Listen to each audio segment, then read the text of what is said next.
Hi everyone, I am Advocate Jagnaresh Singh Rathod from District Ajmer, Rajasthan. इस channel के द्वारा कानून की जटिल प्रक्रिया और उसकी भाषा को सरल शब्दों में आप तक पहुंचाने के लिए प्रयत्न किया गया है, जो शायद आपकी कानून की जानकारी बढ़ाने में मदद करेगा। अगर आपने इस चैनल को पहली बार विजिट किया है और इस वीडियो के माध्यम से बताई जा रही जानकारी, कानून की जानकारी यदि आपको नॉलेजेबल और यूजफुल लगती है, तो मैं आपसे रिक्वेस्ट करूंगा कि आप इस चैनल को सब्सक्राइब करें और इस वीडियो को शेयर करें। मैंने देखा है कि आप लोग मेरे वीडियो तो देखते हैं परंतु सब्सक्राइब नहीं करते हैं। यदि आप सब्सक्राइब नहीं करेंगे तो मेरे आने वाले लेटेस्ट वीडियो को देखने से वंचित रह सकते हैं।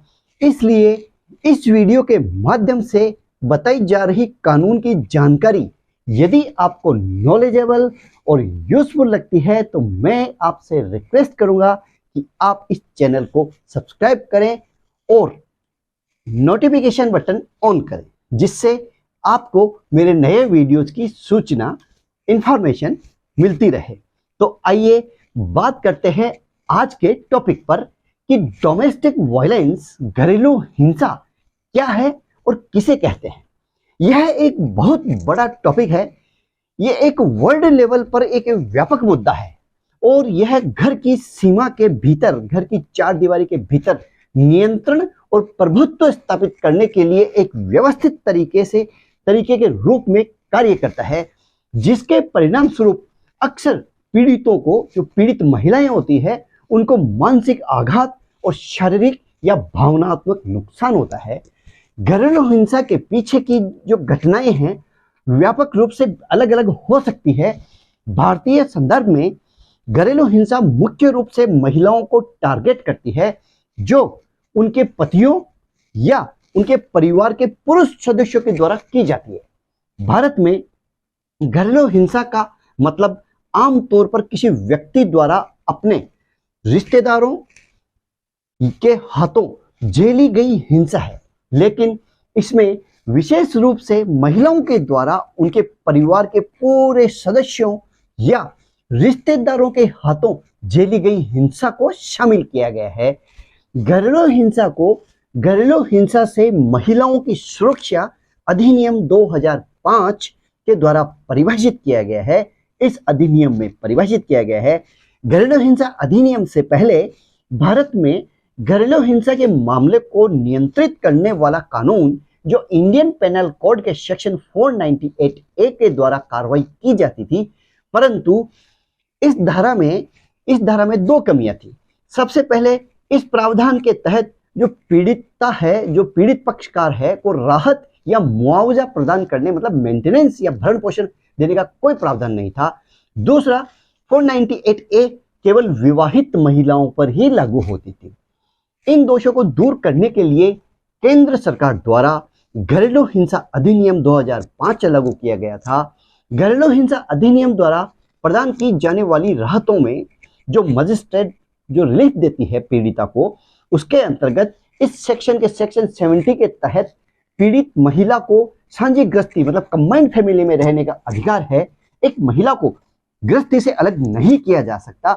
यदि ऐसा किया जाता है तो मजिस्ट्रेट आदेश देकर महिला को पुनः उस घर में प्रवेश दिला सकते हैं। सेक्शन 18 के तहत महिला को संरक्षण दिए जाने का, आधार प्रोटेक्शन दिए जाने का आदेश भी पारित किया जा सकता है। ऐसे आदेश में मजिस्ट्रेट महिला के साथ होने वाली मानसिक और शारीरिक हिंसा को रोकथाम करता है, उससे उसको बचाता है और आरोपियों के विरुद्ध प्रोटेक्शन ऑर्डर जारी कर सकता है। सेक्शन 9 के तहत घर से निकाली गई महिला को निवास का आदेश दिए जाने का भी प्रावधान है। सेक्शन 20 के तहत मजिस्ट्रेट विशेष आदेश भी दे सकता है, जैसे इलाज, ट्रीटमेंट के लिए, उसके कोई चोटें आई है तो उसका ट्रीटमेंट करने के लिए का खर्चा। अंतरिम राहत भी दी जा सकती है। घरेलू हिंसा के प्रकरण में किसी पीड़ित महिला को अपना केस साबित करना ही आवश्यक नहीं है, अपितु किसी भी पीड़ित महिला को मजिस्ट्रेट धारा 23 के अंतर्गत अंतरिम राहत भी दे सकता है, इंटरिम मेंटेनेंस भी दे सकता है। जैसे किसी महिला को, मांग करने वाली महिला को जिसने मांग की है कोर्ट में, अंतरिम रूप से मतलब इंटरिम रूप से भरण पोषण दिए जाने का आदेश मजिस्ट्रेट के द्वारा, न्यायालय के द्वारा दिया जा सकता है। मतलब जब तक केस पूरी तरह समाप्त नहीं हो जाता तब तक महिला को वो मेंटेनेंस दिया जाएगा उसके हस्बैंड के द्वारा। घरेलू हिंसा अधिनियम के अनुसार घरेलू हिंसा का अर्थ है घरेलू रिश्तों में किसी महिला को नुकसान पहुंचाना या घायल करना, मारपीट करना। इसके दायरे में फिजिकली, सेक्सुअली, ओरली, भावनात्मक रूप से या इकोनॉमिकली किसी भी प्रकार से, ये सभी प्रकार शामिल हैं। घरेलू हिंसा अधिनियम के तहत दुर्व्यवहार में न केवल वास्तविक दुर्व्यवहार बल्कि दुर्व्यवहार की धमकी देना भी शामिल है। महिला या उसके रिश्तेदारों को गैर कानूनी दहेज की मांग के परिणाम स्वरूप होने वाला कोई भी उत्पीड़न घरेलू हिंसा अधिनियम के तहत परिभाषा के अंतर्गत आता है। घरेलू हिंसा अधिनियम मुख्य रूप से महिला पत्नियां या महिला लिविंग पार्टनर को पति या उसके रिश्तेदारों सहित पुरुष लिविंग पार्टनर के हाथों घरेलू हिंसा से बचाता है। घरेलू हिंसा अधिनियम के सेक्शन 2A में पीड़ित व्यक्ति को किसी भी महिला के रूप में परिभाषित किया गया है। मतलब महिला ही इस केस में पिटीशन कर सकती है जो अपराधी के साथ घरेलू संबंध में है या रही है और जो घरेलू हिंसा के किसी भी कार्य के अधीन होने का आरोप लगाती है। घरेलू हिंसा अधिनियम न केवल उन महिलाओं को कवर करता है जो दुर्व्यवहार करने वाले के साथ रिश्ते में है या रह रही है, बल्कि यह उन महिलाओं को भी कवर करता है जो एक साझा घर में मतलब कंबाइंड फैमिली में साथ रहती है और सजातीय विवाह या विवाह की प्रकृति के रिश्ते के माध्यम से संबंधित है। माता पिता, बहन, विधवाओं सहित घरेलू हिंसा अधिनियम के तहत घरेलू हिंसा की परिभाषा व्यापक है और समावेशी है। इसमें physically, mentally, orally, emotionally, economically सहित दुर्व्यवहार के विभिन्न रूप शामिल हैं। शारीरिक शोषण में फिजिकली जो हैरेसमेंट में कोई भी कार्य शामिल होता है जो शारीरिक नुकसान पहुंचाता है या जीवन के लिए खतरा पैदा करता है। शायद घरेलू हिंसा का सबसे अधिक दिखाई देने वाला रूप यही है। यही केस सबसे ज्यादा होते हैं जो अक्सर पीड़ित घाव और चोटें छोड़ जाता है, पीड़िता के शरीर पर घाव और चोटें छोड़ जाता है। इसमें मुक्का मारना, मारपीट करना, लात मारना, नुकसान पहुंचाने के लिए हथियारों का उपयोग करना जैसे कार्य शामिल हैं। शारीरिक शोषण मतलब फिजिकल हैरेसमेंट के शिकार लोगों को, शिकार महिला को शारीरिक और मनोवैज्ञानिक दोनों तरह से लंबे समय के लिए स्वास्थ्य परिणाम भुगतने पड़ते हैं। जबकि यौन जो फिजिकली जो सेक्सुअली हैरेसमेंट है में गैर सहमति वाले यौन कार्य, सेक्सुअली एक्टिविटी, वैवाहिक बलात्कार शामिल है। यह घरेलू दुर्व्यवहार के संदर्भ में यौन हिंसा, बलात्कार, यौन उत्पीड़न, जबरदस्ती और उत्पीड़न सहित विभिन्न रूप ले सकती है। वैवाहिक बलात्कार विशेष रूप से एक विवादास्पद मुद्दा बना हुआ है क्योंकि सामाजिक वर्जनाओं और कानून की अस्पष्टताओं के कारण यह अक्सर दर्ज नहीं किया जाता है। यौन हिंसा के पीड़िता को आघात, शर्मिंदगी और उल्लंघन की भावना का अनुभव होता है। मौखिक और भावनात्मक दुर्व्यवहार पीड़िता के आत्मसम्मान और उसकी मानसिक स्थिति को टारगेट करते हैं। अक्सर धमकियां, अपमान या हेरफेर के माध्यम से मौखिक और भावनात्मक दुर्व्यवहार शारीरिक हिंसा जितना ही हानिकारक होता है, लेकिन उससे अधिक नहीं।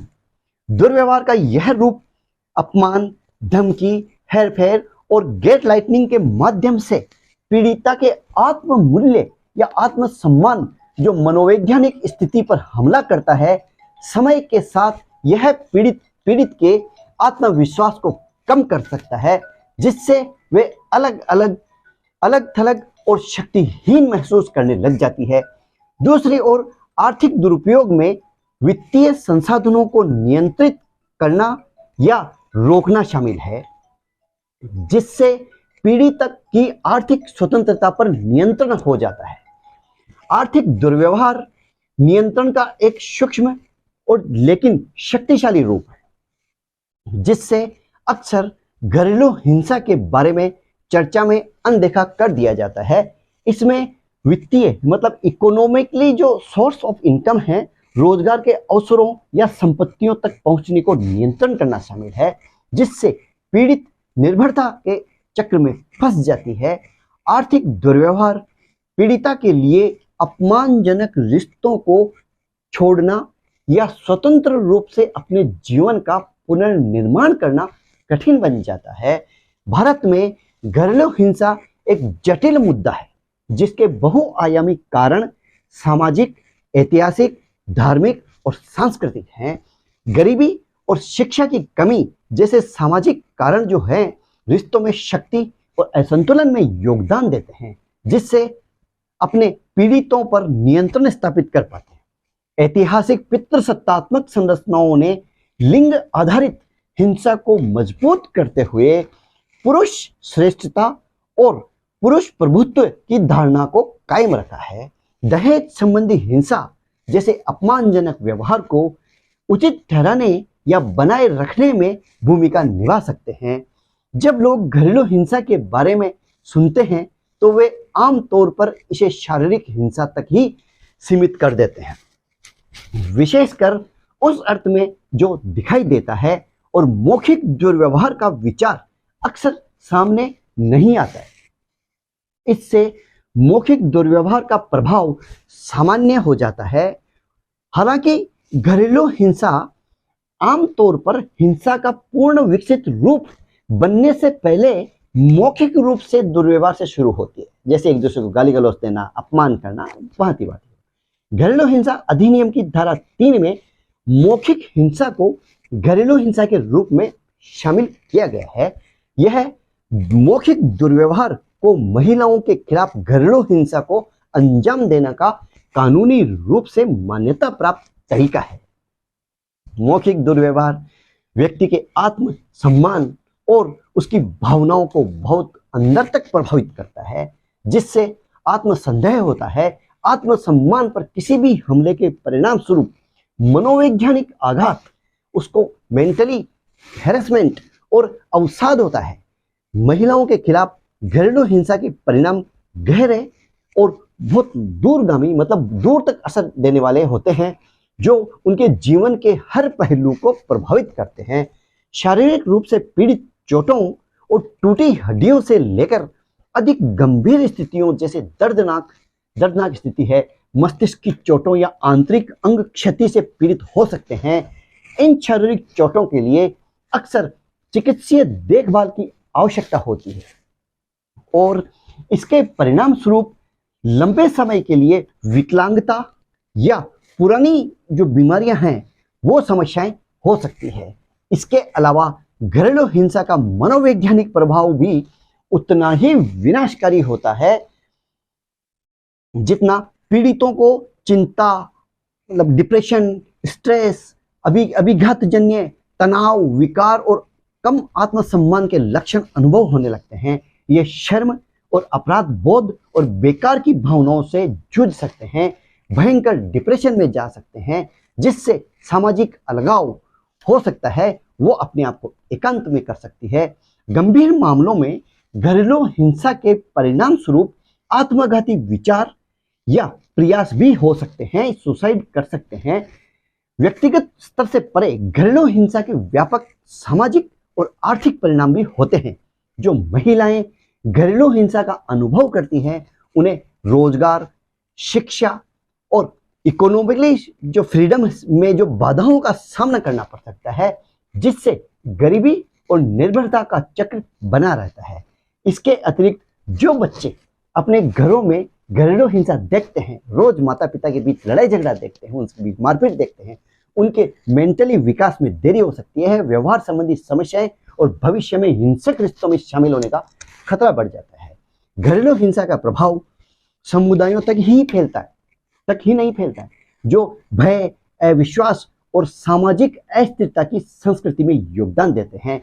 आई होप आपको यह वीडियो पसंद आया होगा और मुझे उम्मीद है कि आपके समझ में आया होगा कि डोमेस्टिक वायलेंस की घरेलू हिंसा क्या है, डोमेस्टिक वायलेंस की घरेलू हिंसा क्या है और इसके कितने घातक परिणाम आते हैं। जो कोई भी घरेलू हिंसा का शिकार है वह हमसे ऑनलाइन कानूनी सलाह, लीगल एडवाइस मांग सकता है। हम आपको आपके सभी प्रश्नों के सर्वोत्तम, सबसे बेस्ट कानूनी समाधान की गारंटी देते हैं और आपको किसी भी प्रकार की शिकायत या किसी केस की ड्राफ्टिंग या फाइल तैयार करने में सहायता की आवश्यकता हो तो आप ऊपर दिए गए मोबाइल नंबर पर संपर्क कर सकते हैं। आपकी समस्या का समाधान आवश्यक रूप से किया जाएगा।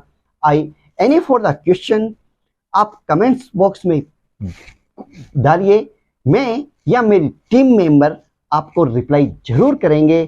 किसी भी और कानून की जानकारी आप जानना चाहते हैं या आप समझना चाहते हैं तो कमेंट्स बॉक्स में पूछिए, हमें जरूर बताते रहिए कि आपको ये हमारा प्रयास कैसा लग रहा है, क्योंकि आपके कमेंट्स मुझे व मेरी टीम को इंस्पायर करते हैं, नए वीडियोस बनाने के लिए मोटिवेट करते हैं।